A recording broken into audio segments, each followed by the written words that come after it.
Ready?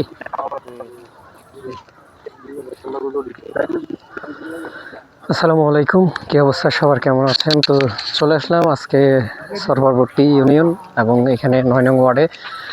তো আসলে এই জায়গাটাতে আসলে এক সময় অনেক মানুষের সমাগম ছিল, অনেক মানুষ এখানে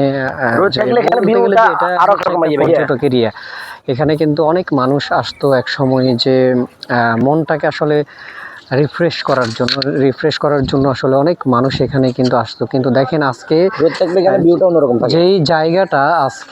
যেই জায়গাটা আমি যদি দেখাই, যে এই জায়গাটা এক সময়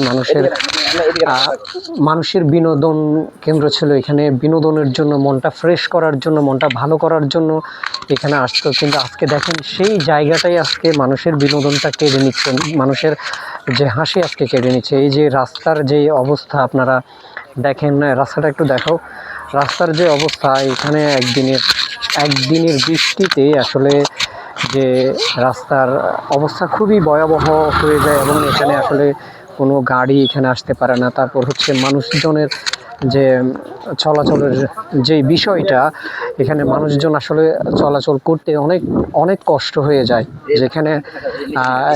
যেখানে দেখেন যে জায়গাটা আসলে কোথায় ছিল, আজকে দেখেন পুরো রাস্তার সাথেই কিন্তু আজকে ভাঙতে পুরো রাস্তার সাথে চলে আসছে, রাস্তার পাশে। এবং এই যে আমরা এখন যেখান দিয়ে হাঁটতেছি, বা যেই রাস্তাটা দিয়ে হাঁটতেছি, যে মাটির যে রাস্তা, এই রাস্তাটাও কিন্তু আমার মনে হয় যে আমরা যদি আর কিছুদিন পরে যদি এখানে আসি, এই রাস্তাটাও থাকবে কিনা আমি নিশ্চিত না, বা আমি শিওর না যে এই রাস্তাটা যে থাকবে। কারণ যেভাবে ভাঙতেছে, যেভাবে নদীর ভাঙন যে ভয়াবহ রূপ নিয়েছে, এবং এই যে বিশেষ করে যে এই একমাত্র সমস্যাটা হচ্ছে মূলত যে বালু উত্তোলনের কারণে। আমি যেটা মনে করি যে বালু উত্তোলনের কারণেই কিন্তু এই সমস্যাটা সৃষ্টি হয়েছে। তো দেখেন যে এই যে একটাই রাস্তা ছিল, এখান দিয়ে কিন্তু মানুষজন আসলে চলাফেরা করতো, মানুষজনের যাতায়াতের একটাই রাস্তা ছিল এখানে। আজকে সেই রাস্তাটাও কিন্তু বিলীন হয়ে যাচ্ছে। আপনারা দেখেন, আমি যদি ওই দিকটা যদি আমি দেখাই, তাহলে এখানে দেখেন যে আর কত, সর্বোচ্চ 5 থেকে 7 হাত আসলে রাস্তার পাশে খালি জায়গা আছে, এবং এটাও কিন্তু প্রতিদিন কিন্তু ভাঙতেছে। আমার মনে হচ্ছে যে এটা আসলে থাকবে না, কয়েকদিনের ভিতরেই কিন্তু এটাও হয়তো বা পাবে না। বা আমরা এই যে এখন যেখান দিয়ে হাঁটতেছি, বা যেখানে আমরা এসেছি, এটাও কিন্তু আর কয়েকদিন পরে এটা থাকবে কিনা। যারা এখানে আসেন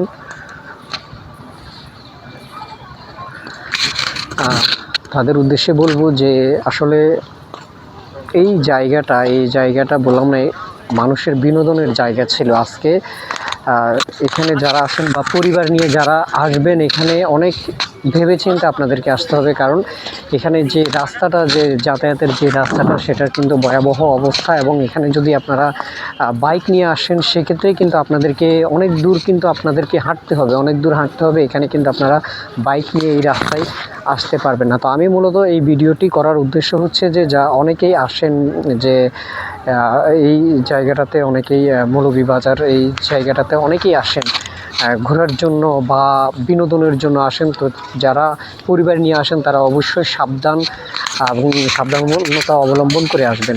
ধন্যবাদ। স্টপ।